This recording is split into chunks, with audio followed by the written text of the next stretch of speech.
नमस्कार साथियों, एक बार फिर से आप सभी का बहुत बहुत स्वागत करता हूं लोधा जी क्लासेस के यूट्यूब चैनल पर। दोस्तों, आज का एक सेशन एक और नए पड़ाव पर आ चुके हैं हम लोग, और आज से एक नए सब्जेक्ट की शुरुआत करने जा रहे हैं। बीए फर्स्ट ईयर में, बीए फर्स्ट ईयर या कहें कि बीए बीएससी बीकॉम वाले सभी बीए फर्स्ट ईयर वाले बच्चों के लिए फाउंडेशन कोर्स, जिसमें हिंदी, इंग्लिश और अन्य दो इलेक्टिव सब्जेक्ट होते हैं, उन सब की क्लासेस दोस्तों अब निरंतर रूप से प्रारंभ होने जा रही है।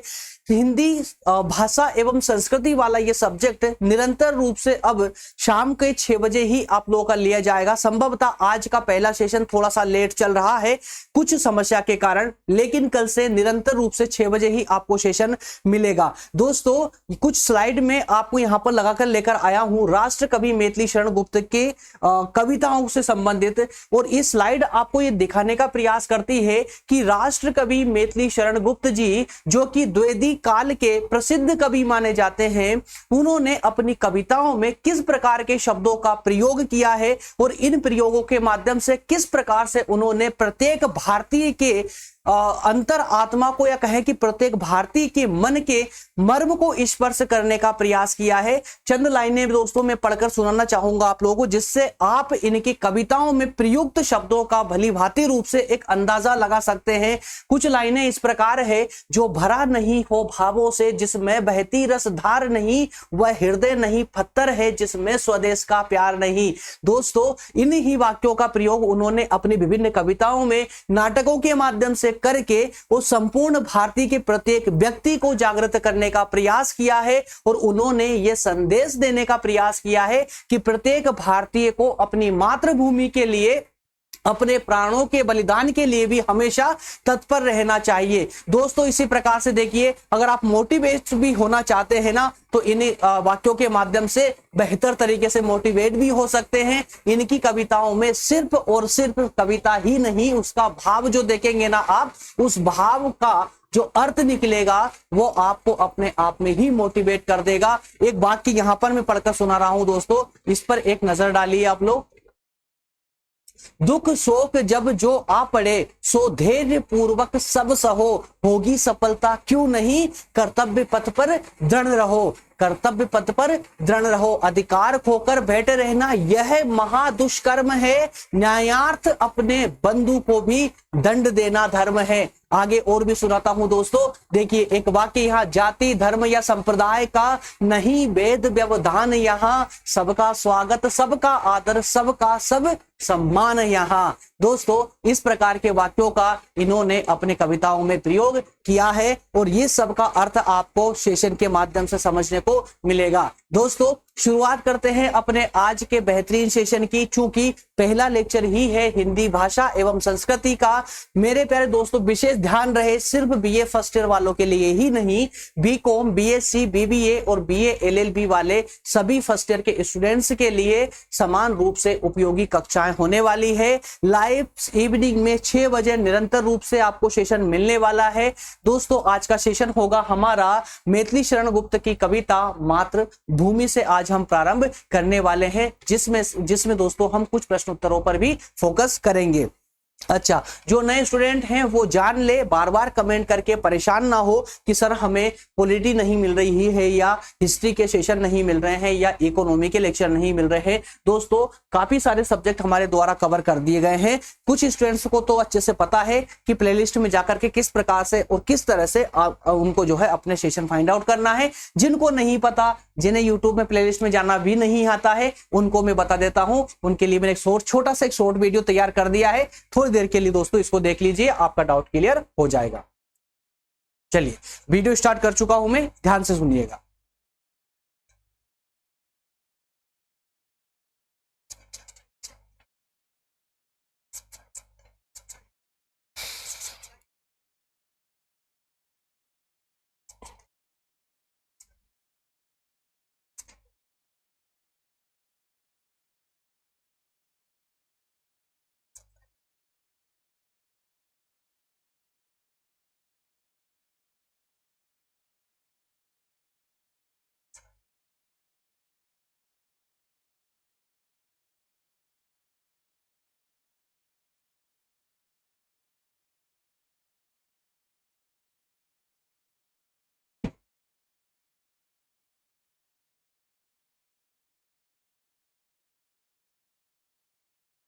अब इसके आगे नोट्स कैसे डाउनलोड करना है वो भी एक बार देख लीजिए, वो भी मैंने वीडियो में ही बताने का प्रयास किया आपको।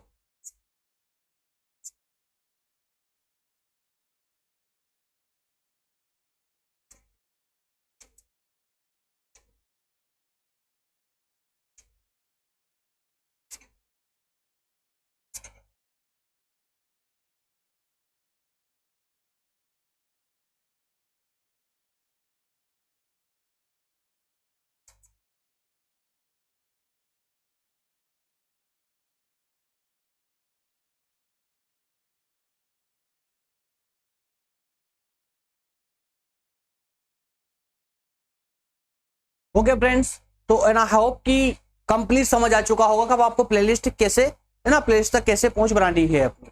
चलिए, तो आज का सेशन जो होने वाला है, एक मिनट दोस्तों, एक थोड़ा सा चेक कर लेते हैं। Okay, it's okay. First unit आज से ही हम स्टार्ट कर रहे हैं हिंदी भाषा एवं संस्कृति की, जिसमें फर्स्ट यूनिट के अंदर आपको 3 पार्ट पढ़ने हैं। 3 पार्ट में एक फर्स्ट वाले में, अर्थात कि आज के सेशन में हम बात करेंगे कविता की, जिसमें हमें मातृभूमि कविता पर डिस्कस करना है। नेक्स्ट डे होगा आपका कहानी, है ना, शतरंज के खिलाड़ी, जो कि प्रेमचंद, मुंशी प्रेमचंद जी के द्वारा लिखित है। इसके बाद में व्यंग की बात करेंगे, जीव पर सवार इल्ली, जो कि शरद जोशी जी के द्वारा लिखित है। क्लियर है ना? तो फर्स्ट यूनिट में ये 3 कंसेप्ट हमें क्लियर करने हैं। आज का हमारा होगा मातृभूमि, ठीक है ना, मैथिली शरण गुप्त द्वारा रचित। तो मेरे प्यारे दोस्तों, आज हमें क्या क्या करना है कंप्लीट। तो सबसे पहले हमें मैथिली शरण गुप्त जी के जीवन परिचय पर फोकस करना है। जीवन परिचय के अंतर्गत ही हम उन सभी बिंदुओं को स्पर्श करने का प्रयास करेंगे जो हमारे एग्जाम के दृष्टिकोण से महत्वपूर्ण होंगे। उसके तुरंत बाद हम इनकी कविता पर मूव करेंगे, जो कि मातृभूमि कविता है, उसको समझने का प्रयास करेंगे, किस प्रकार से वहां आंसर राइटिंग करनी है। इसके तुरंत बाद में, अर्थात कि पार्ट 3 के अंतर्गत इसी लेक्चर में हमें बात करनी है महत्वपूर्ण प्रश्न उत्तरों की। क्लियर है ना? तो इस प्रकार से स्टेप बाय स्टेप मेरे साथ चलेंगे तो आपको ये सेशन पूरी तरह से क्लियर हो जाएगा। आइए शुरू करते हैं। सबसे पहले हम बात करेंगे मैथिली शरण गुप्त के जीवन परिचय। मैथिली शरण गुप्त के जीवन परिचय की दोस्तों अगर बात करें तो गुप्त जी के परिचय के अंतर्गत आपको 3 से 4 चीजें मात्र याद रखने हैं। एक शॉर्ट में जो जीवन परिचय याद होता है दोस्तों, उसमें देखिए यार, जीवन जन्म कहां पर हुआ था, कब हुआ था, पिता माता पिता का नाम क्या था, क्या करते थे, उसका बाद उनका निधन कब हुआ, दैट्स इट। एक शॉर्ट सा परिचय वही मैं यहां पर लेकर आया हूं। आपको याद कितना रखता, देखिए, गुप्त जी का, मैथिली शरण गुप्त जी का जो जन्म हुआ, कहां पर हुआ था, झांसी के चिरगांव में। कहां हुआ दोस्तों? झांसी के चिरगांव में। कहां पर? झांसी, उत्तर प्रदेश में। कब हुआ था? तो ये 3 अगस्त 1886 को हुआ था। 3 अगस्त 1886 को। एक विशेष इंफॉर्मेशन दोस्तों, DAVV इंदौर यूनिवर्सिटी वाले स्टूडेंट्स के लिए आप अपनी पुस्तक में एक बार गुप्त जी के जन्म जो डेट है, इसको थोड़ा सा एक बार चेक कर लीजिए अपनी पुस्तक में। आई थिंक कि वहां मिसप्रिंट किया गया है, 1866 लिखा हुआ है, 1866 लिखा हुआ है, उसको ठीक करके 1886 कर लीजिए, 1886 कर लीजिए। क्लियर है? चलिए, तो आपको 2 बातें हो गई। इनका जन्म कहां हुआ था? झांसी के चिरगांव में हुआ था, ठीक है। कब हुआ था? 3 अगस्त 1886 को हुआ था। इनके पिता का नाम क्या था? तो दोस्तों इनके पिता का नाम था रामचरण जी, सेठ रामचरण, और इनकी माता का नाम था कौशल्याबाई। क्लियर है ना? तो पिता का नाम रामचरण जी, माता का नाम कौशल्याबाई। अच्छा, इनके पिता करते क्या थे? तो इनके पिता जो है एक कवि थे, एक उच्च श्रेणी के कवि थे। हिंदी साहित्य में इनके पिता को विशेष रुचि थी। अब चूंकि पिता की हिंदी साहित्य में रुचि होने के कारण पुत्र की भी, सामान्य सी बात है कि पुत्र की भी रुचि बढ़ गई उसमें, है ना। और इसी कारण से बाल्यावस्था से ही गुप्त जी जो है बाल्यावस्था से ही साहित्य में विशेष रुचि रखने लगे थे। क्लियर है? इनके निधन की अगर बात करें दोस्तों तो 1 दिसंबर 1964 को इनका निधन हो जाता है। चलिए आइए आगे बढ़ते हैं दोस्तों, कहानी को कंटिन्यू करते हैं। इसको और विस्तार से भी एक एक बिंदु आपको समझने को मिलेगा। चलिए सबसे पहले बात करें लेखन कार्य की। तो दोस्तों लेखन कार्य में अर्थात कि इनकी शिक्षा दीक्षा किस प्रकार से हुई थी, ये सब आपको डिटेल में पढ़ना होगा। विशेष रूप से हम इतना यहाँ कहेंगे कि गुप्त जी जो है इन्होंने, इनका बचपन से ही, जो बचपन बाल्यावस्था थी, बाल्यावस्था से ही इनकी साहित्य में रुचि बढ़ने लगी थी। और इस बढ़ती हुई रुचि के कारण ही इन्होंने हिंदी, बांग्ला और हिंदी साहित्य में विशेष जो है एक विशेष स्थान प्राप्त कर लेता, ये समझ सकते हैं, विशेष ज्ञान प्राप्त ये कर चुके थे। इसके अलावा हिंदी, बांग्ला और हिंदी साहित्य के अलावा इन्होंने कुछ धर्म ग्रंथों में भी अपना नॉलेज डेवलप कर लिया था, जैसे कि भगवत गीता, रामायण, महाभारत, इनका भी अध्ययन ये कंप्लीट कर चुके थे। जबकि हम भी फर्स्ट ईयर तक आ चुके हैं, फर्स्ट ईयर तक आने के बावजूद अभी तक संभवतः हमने श्रीमद् भगवत गीता का भी अध्ययन नहीं किया होगा। आई एम श्योर सबने तो नहीं किया होगा, किसी ने किया भी हो तो, है ना। लेकिन इनको देखिए, बाल्यावस्था समझ रहे ना, 12 से भी कम साल की उम्र में ये हिंदी, बांग्ला और हिंदी साहित्य की बात कर रहा हूं, हिंदी साहित्य, बांग्ला और हिंदी साहित्य तीनों का ज्ञान अच्छे से प्राप्त कर चुके थे, अच्छे से पढ़ चुके थे। इसके अलावा भगवत गीता को अच्छे से पढ़ चुके, रामायण, महाभारत, ये ऐसे धार्मिक ग्रंथों का भी इनको अच्छा खासा नॉलेज हो चुका था। क्लियर है? चलिए आगे बढ़ते हैं दोस्तों। इसके बाद में बाल्यावस्था में अर्थात कि 12 वर्ष की उम्र तक आते आते इनकी मुलाकात, देखिए इससे पहले ना इन्होंने कई सारे लेखन कार्य किए, क्योंकि अब ज्ञान काफी सब कुछ हो चुका था। अब जो ज्ञान अंदर है वो किसी प्रकार तो बाहर निकलेगा ना, तो लेखन के माध्यम से उनका ज्ञान बाहर निकलने लगा। और इसी समय में उनकी मुलाकात हो जाती है मुंशी अजमेरी साहब से। किससे हो जाती है दोस्तों? मुंशी अजमेरी साहब से। मुंशी अजमेरी साहब से इनकी मुलाकात होती है और ये इनको एडवाइस करते हैं, गुप्त जी को इनको एडवाइस करते हैं कि अब तुम जो है ना कविता लिखना आरंभ करो। लेकिन ये बोलते हैं कि कविता आप ब्रज भाषा में लिखो। किस में लिखो? ब्रज भाषा में लिखो। ध्यान दीजिएगा इस पॉइंट को। ब्रज भाषा में कविता लिखने के लिए कौन एडवाइस करते हैं, कौन सलाह देते हैं? मुंशी अजमेरी जी। जबकि गुप्त जी को खड़ी बोली में कविता लिखने के लिए कौन एडवाइस करते हैं? तो दोस्तों करते हैं आचार्य महावीर द्विवेदी जी। कौन करते हैं? आचार्य महावीर द्विवेदी जी। एग्जाम में क्वेश्चन आता है कि गुप्त जी को खड़ी बोली में कविता लिखने के लिए किसने प्रेरणा दी थी? तो वहां पर आंसर सही हो जाएगा आपका आचार्य महावीर द्विवेदी जी। और अगर कोई प्रश्न आता है कि मैथिली शरण गुप्त जी को कविताएं ब्रज भाषा में लिखने के लिए किसने एम्पोर्स किया था या किसने प्रेरणा दी थी? तो मुंशी अजमेरी जी ने। किसने? मुंशी अजमेरी ने। क्लियर है? ये दोनों बिंदु आप लोग याद रखेंगे। इसके बाद में दोस्तों कहानी कुछ इस प्रकार बढ़ती है कि ये अपनी कविताएं लिखना प्रारंभ कर देते हैं, ब्रज भाषा में लिखना प्रारंभ कर देते हैं। लेकिन आगे चल करके उनकी मुलाकात हो जाती है आचार्य महावीर द्विवेदी जी से, है ना। तो द्विवेदी जी से मुलाकात होने के बाद में द्विवेदी जी इनको समझाते हैं कि भाई ब्रज भाषा छोड़िए, आप जो कविता लिख रहे हैं ना वो खड़ी बोली में लिखना प्रारंभ कीजिए, जिससे कि एक नई बोली का विकास भी होगा। और संभवतः इनके ये लेखन कार्य के साथ में ही खड़ी बोली का विकास प्रारंभ हुआ था। और तब से ही मैथिली शरण गुप्त जी ने आचार्य के बोलने पर, महावीर द्विवेदी साहब के बोलने पर जो है उन्होंने खड़ी बोली में अपनी कविताएं लिखना प्रारंभ किया। और उन कविताओं का प्रकाशन कहां पर हुआ था मेरे दोस्तों? तो द्विवेदी जी की पत्रिका थी जिसका नाम था सरस्वती पत्रिका। क्या नाम था? सरस्वती पत्रिका। और इसी सरस्वती पत्रिका में ही जो है इनका कविताओं का प्रकाशन होना प्रारंभ हुआ था। क्लियर है? इन्होंने कौन कौन सी कविताएं लिखी? तो दोस्तों देखिए कविता तो बहुत सारी लिखी थी, लेकिन कुछ प्रचलित कविताएं भी थी, जैसे देखिए रंग में भेद या जयद्रथ वध, ऐसी कविताएं लिखी। इसके अलावा उन्होंने कुछ अनुवाद भी किए जो अलग अलग भाषाओं में थे। जैसे संस्कृत का एक प्रसिद्ध ग्रंथ था स्वप्न वासवदता, इसका अनुवाद किया। इसके अलावा बंगाली काव्य ग्रंथ था जिसका नाम था मेघनाद वध, इसका भी इन्होंने ब्रज में अनुवाद किया। तो गुप्त जी ने साकेत और पंचवटी की रचना भी की, साकेत और पंचवटी कविताएं भी लिखी। 1912 में राष्ट्रीय भावना से प्रेरित होकर के भारत भारती लिखा, जिससे उनकी लोकप्रियता पूरे भारत में हो गई। दोस्तों एक्चुअल में 1912 में हुआ कुछ ऐसा था कि ये जो है गांधी जी से विशेष प्रभावित होने लगे थे। महात्मा गांधी और जो राष्ट्रीय जो आंदोलन चल रहे थे उनसे काफी प्रभावित होने लगे थे। और इसी कारण से दोस्तों आगे चल करके इनकी मुलाकात गांधी जी से होती है, याद रखिएगा, है ना। तो इन सबको लेकर के जो है इनके अंदर एक देश प्रेम की भावना जागृत होने लगी। वो देश प्रेम की भावना के साथ ही साथ उन्होंने एक कविता लिखी भारत भारती, जो कि पूरे भारतवर्ष में बहुत ही अच्छे से चली। और इस भारत भारती के कारण ही जो है पूरे भारत में इनकी लोकप्रियता बढ़ने लग गई थी। पूरे भारत में ये लोकप्रिय हो गए थे, एक लोकप्रिय कवि बन गए थे। आई होप क्लियर, ठीक है ना। उपलब्धियों की बात करें तो आगे चल करके 1982 का समय आता है, थोड़ा से वो जवान हो जाते हैं, थोड़े बड़े होते हैं। अब जो है इन्होंने अब राष्ट्रीय स्तर पर कवि का पद प्राप्त कर चुके थे, और इसी को लेकर के दोस्तों जब उन्होंने भारत भारती लिखी और भारत भारती में जब ये प्रचलित हुए, भारत में प्रसिद्ध हुए, जन जन की जुबान पर इनका नाम आने लगा, तो ऐसी स्थिति में ही जो है दोस्तों गांधी जी ने इनको 1982 में राष्ट्र कवि की उपाधि प्रदान कर दी, राष्ट्र कवि की उपाधि प्रदान की। और राष्ट्र कवि की उपाधि मिलने के बाद में इनको दोस्तों 2 बार डिलीट की उपाधि से भी इनको सम्मानित किया गया।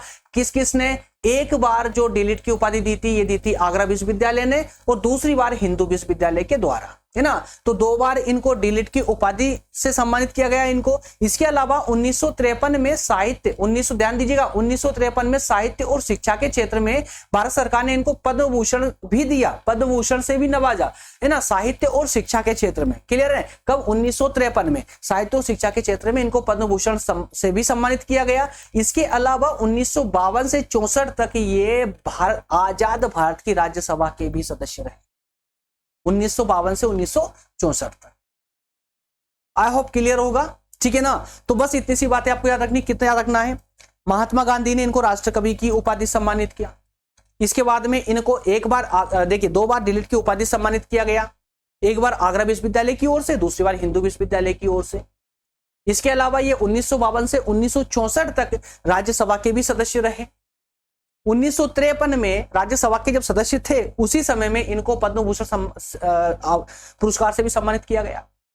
क्लियर? ये 4-5 बातें मात्र आपको याद रखनी है। चलिए, इसके बाद दोस्तों इनकी रचनाओं की बात करें तो रचनाओं की अगर बात करें, गुप्त जी की रचनाओं की बात करें दोस्तों, तो इनकी रचनाएं बहुत सारी थी, और जिनमें से लगभग सभी रचनाएं प्रसिद्ध हुई, है ना। और इनमें से जो प्रमुख रचनाएं थी वो किस प्रकार थी? रंग में भेद, जयद्रथ, पंचवटी, भारत भारती, साकेत और साकेत, यशोधरा, हिंदू और नहुष। अब इनमें से देखिए, रंग में भेद ये आप जान चुके हैं, पहले ही बता चुका हूं मैं, आप लोग इसका नाम देख चुके हैं। जयद्रथ वध, पंचवटी, भारत भारती और साकेत।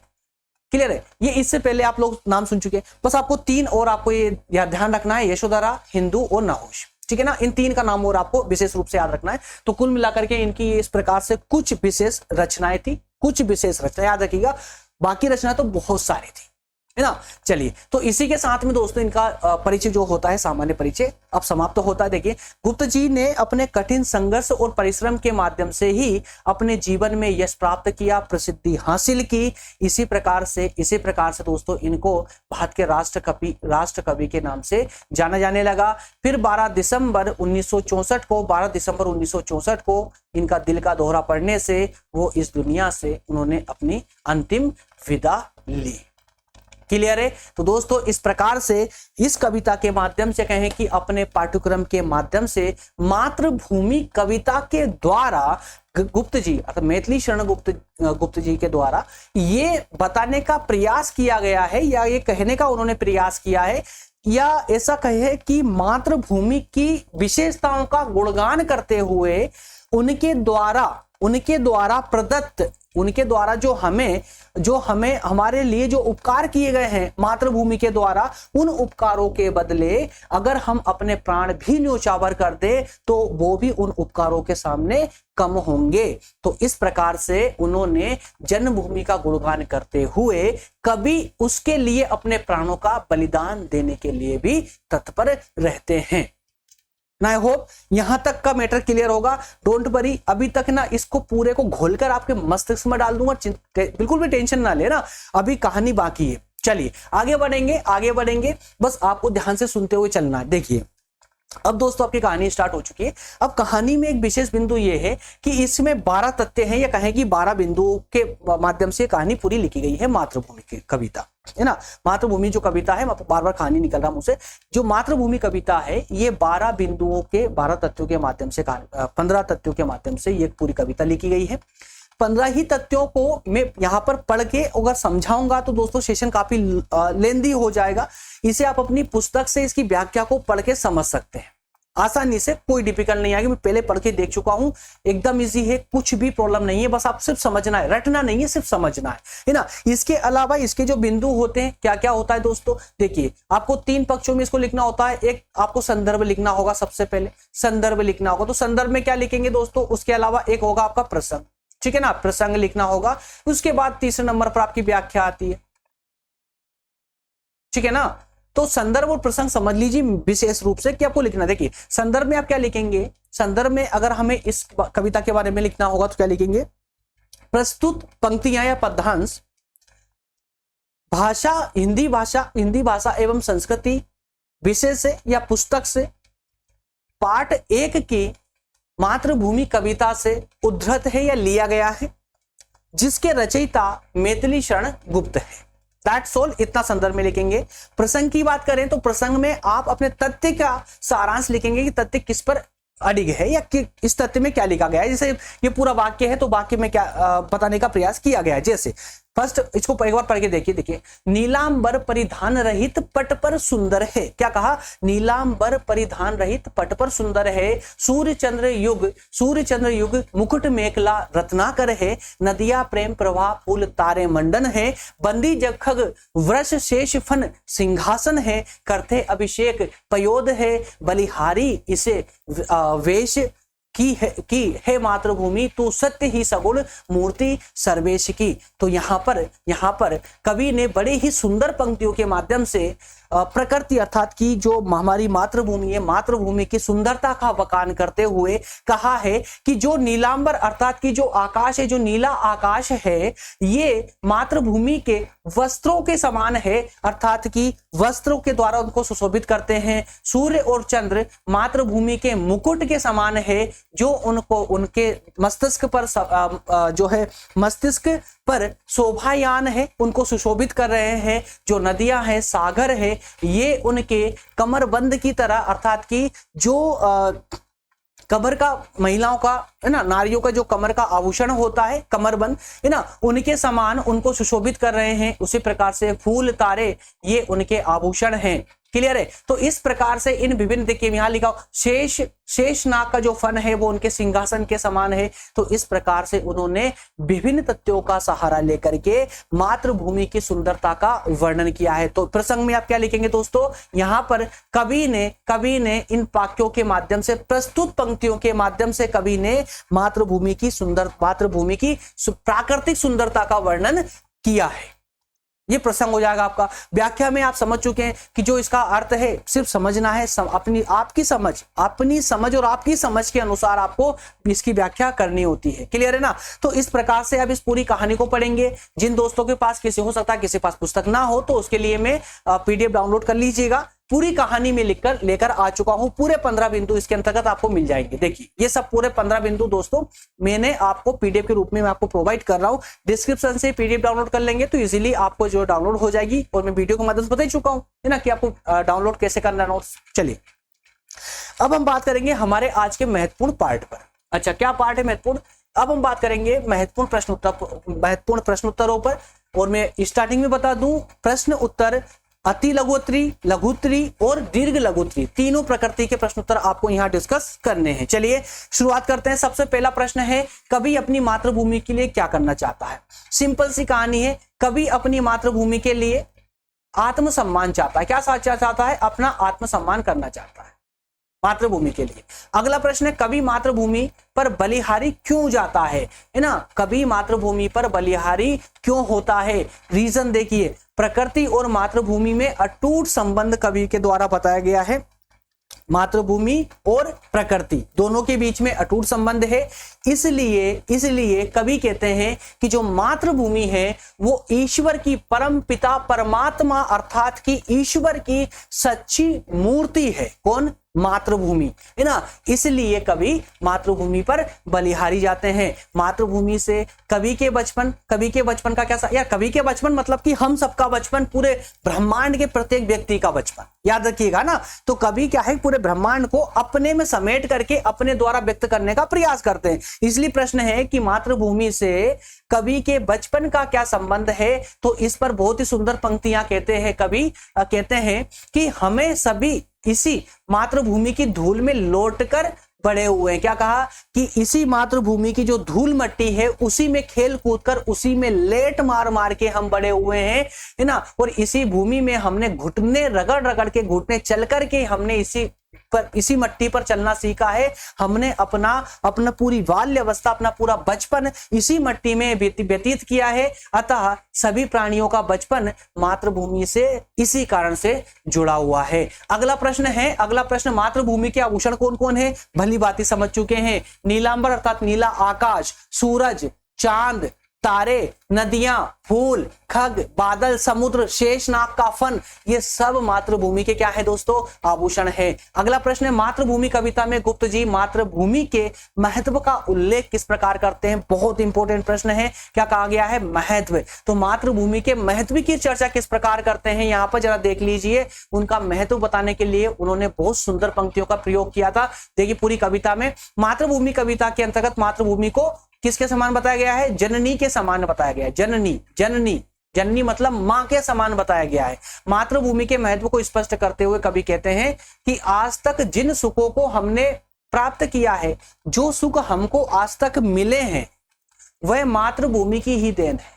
बिना मातृभूमि के हम इन सुखों का भोग नहीं कर सकते थे, है ना। उन्होंने देखिए कितना प्यारा एग्जांपल दिया है कि जिस प्रकार से एक माँ को जिस तरह उसके द्वारा किए गए उपकारों के बदले में उसकी संतान द्वारा कभी भी प्रतिफल नहीं दिया जा सकता, ठीक उसी प्रकार मातृभूमि द्वारा किए गए उपकारों के बदला देना, मतलब उसके बदले में उन उपकारों का बदला या उपकार उतार पाना आसान नहीं है। इसलिए प्रस्तुत कविता में कवि मातृभूमि के लिए अपने प्राण न्योछावर करने की प्रेरणा देते हैं। क्लियर है? तो उन्होंने सिंपल शब्दों में कहूं तो उन्होंने ये कहने का, समझाने का प्रयास किया है कि जिस तरह से एक माँ अपने बच्चे पर दुलार लुटाती है, क्या संपूर्ण शब्दों में कहें तो जो उपकार करती है, एक माँ अपने बच्चे पर जो उपकार करती है और उन उपकारों का बदला बच्चा बड़ा होकर भी चुका नहीं सकता, उसी प्रकार से इस मातृभूमि के भी हम पर कई उपकार है जिनका प्रतिफल अर्थात की बदला हम अदा नहीं कर सकते, चुका नहीं सकते। इसीलिए हमें अपनी मातृभूमि की रक्षा के लिए, हमें अपनी मातृभूमि के लिए अपने प्राण न्योछावर करने के लिए तत्पर रहना चाहिए। इस प्रकार से उन्होंने मातृभूमि के महत्व को दर्शाने का प्रयास किया है। अगला प्रश्न है, कवि ने मातृभूमि का वर्णन किस प्रकार किया है? वर्णन किस प्रकार किया है जरा देखिए, है ना। कविता की पंक्तियां दोस्तों, कविता की पंक्तियां, जो फर्स्ट पंक्ति थी ना उसी को देख लीजिएगा आप लोग। जो पहला वाक्य था उसी में आपको ये देखने को मिल जाएगा। द्विवेदी युग के जो प्रसिद्ध कवि के रूप में प्रचलित राष्ट्र कवि श्री मैथिली शरण गुप्त जी, बहुत ही सुंदर इनके कविता मातृभूमि, और इसी कविता में कवि ने अपनी जन्मभूमि, अब यार देखिए ये पहली लाइन मैंने क्यों लिखी होगी जबकि हम इसी कविता को पढ़ रहे हैं, लेकिन जब एग्जाम में अगर डायरेक्ट क्वेश्चन आता है कवि ने मातृभूमि का वर्णन किस प्रकार किया है, दैट्स ऑल, इसके अलावा मातृभूमि से संबंधित कुछ नहीं आया, तो वहां तो भाई बताना पड़ेगा ना, वहां तो बताना पड़ेगा कि मैथिली शरण गुप्त जी जो है कौन थे, तो द्विवेदी युग के एक प्रसिद्ध कवि थे जो राष्ट्र कवि के नाम से प्रसिद्ध हुए, ठीक है ना। इन्होंने कविता लिखी मातृभूमि, जो कि इनकी बहुत ही सुंदर कविता थी, है ना। और इसी कविता में कवि ने अपनी जन्मभूमि का गुणगान किया। वो गुणगान करते हुए उन्होंने अपनी जन्मभूमि को अर्थात अपनी राष्ट्रभूमि को, मातृभूमि को विशेष शब्दों के माध्यम से, विशेष शब्दों का प्रयोग करके उनकी सुंदरता का जो वर्णन करने का प्रयास किया, संभवतः अन्य कहीं देखने को नहीं मिल सकता। जैसे उन्होंने आत्मसमर्पण करने की बात की है, आत्मसमर्पण करने की बात की है। कवि कहते हैं कि मातृभूमि की हरियाली के लिए नीला आकाश एक सुंदर वस्त्र है। क्या है देखिए, आकाश क्या है? मातृभूमि के एक सुंदर वस्त्र की तरह है। सूरज और चांद इसके मुकुट में शोभित मातृभूमि को शोभायान कर रहे हैं। इसके अलावा सागर इनकी करदनी है। सागर इनकी क्या है? करदनी है, कमरबंद, ठीक है ना, करदनी है। तारे और पुष्प इनके आभूषण है। शेषनाग का फन इनका सिंहासन है। तो इस सुंदर और मनोरम रूप में कवि आत्मसमर्पण करते हैं और कहते हैं कि मां है मातृभूमि, तू ईश्वर के द्वारा बनाई गई सच्ची अर्थात सगुण मूर्ति है। क्लियर है? यहां तक का कोई दिक्कत तो नहीं ना? ठीक है ना, सब ठीक चल रहा है यहाँ तक का। यार हिंदी है, हिंदी की तरह पढ़ना सीखो, हिंदी को हिंदी की तरह पढ़िए, है ना। साइंस या कहे कि राजनीति विज्ञान या कहे कि अर्थशास्त्र, इनकी तरह पढ़ने का प्रयास मत कीजिएगा। हिंदी है, हिंदी की तरह आनंद लेते हुए पढ़िए, इजीली समझ जाएगा। इसमें ऐसा कुछ भी नहीं है यार, हिंदी बहुत मजेदार सब्जेक्ट होता है और आप सभी जानते हैं। चलिए लास्ट क्वेश्चन है दोस्तों, क्वेश्चन नंबर 7 है, लास्ट क्वेश्चन। इसमें कहा गया है कवि और काव्यधारा, और कई बार रिपीट हुआ एग्जाम में ये, कवि और काव्यधारा, कवि एवं काव्यधारा का परिचय दे दिए, कवि और काव्यधारा का परिचय दीजिए। एक सेकंड दोस्तों, क्लास चेक करनी है। ओके यार, बार बार इसलिए चेक करना पड़ रहा है क्योंकि इससे पहले जस्ट पहले जो क्लास हुई थी हमारी एक्चुअल में स्टार्ट हो चुकी थी, बट एक बटन प्रेस करना होता है ना जिससे रिकॉर्डिंग स्टार्ट होती है, वो बटन प्रेस करना भूल गए और पढ़ाना स्टार्ट कर दिया। लगभग 47 मिनट की क्लासेस चल चुकी थी। उसके बाद हमने जब रीचेक किया तो पता चला कि क्लास रिकॉर्ड ही नहीं हुई है, इसलिए अभी लास्ट में 2 बार चेक कर चुके हैं एक्चुअल में। और जो सिस्टम अभी अपडेटेड सिस्टम है, इस कारण से थोड़ा सा कुछ चेंजेस होगा, तो अभी पता नहीं चलेगा, धीरे धीरे ऐसे ही पता चल पाएगा, है ना। चलिए लास्ट क्वेश्चन है दोस्तों कि कवि और काव्यधारा के बारे में बताना है। ध्यान से समझिएगा, इसको रटने की आवश्यकता आपको नहीं पड़ेगी। मातृभूमि मैथिली शरण गुप्त जी द्वारा रचित एक ऐसी कविता है जिसमें मातृभूमि का गौरव गान करते हुए उसके उपकारों का उल्लेख किया गया है। यहां पर कवि ने प्रकृति अर्थात कि मातृभूमि के गौरव का गुणगान करते हुए उनके उपकारों का उल्लेख किया है कि मातृभूमि ने हमारे ऊपर कितने उपकार किए हैं। कवि जो है गुप्त जी द्विवेदी युग के प्रसिद्ध कवि रहे हैं। देश प्रेम, प्रकृति चित्रण, वीरता उनके साहित्य लेखन के प्रमुख विषय रहे हैं। साकेत, पंचवटी, यशोधरा, ये ऐसी कुछ साहित्यिक उनकी कृतियां रही है दोस्तों जिनका लेखन उन्होंने खड़ी बोली में किया। किस में किया? खड़ी बोली में किया। वो जैसे ही इनका लेखन इन्होंने प्रारंभ किया, साकेत, पंचवटी, यशोधरा और भी कई रचनाएं थी जिनका वर्णन इन्होंने खड़ी बोली में प्रारंभ किया, जिनका लेखन कार्य उन्होंने खड़ी बोली में प्रारंभ किया।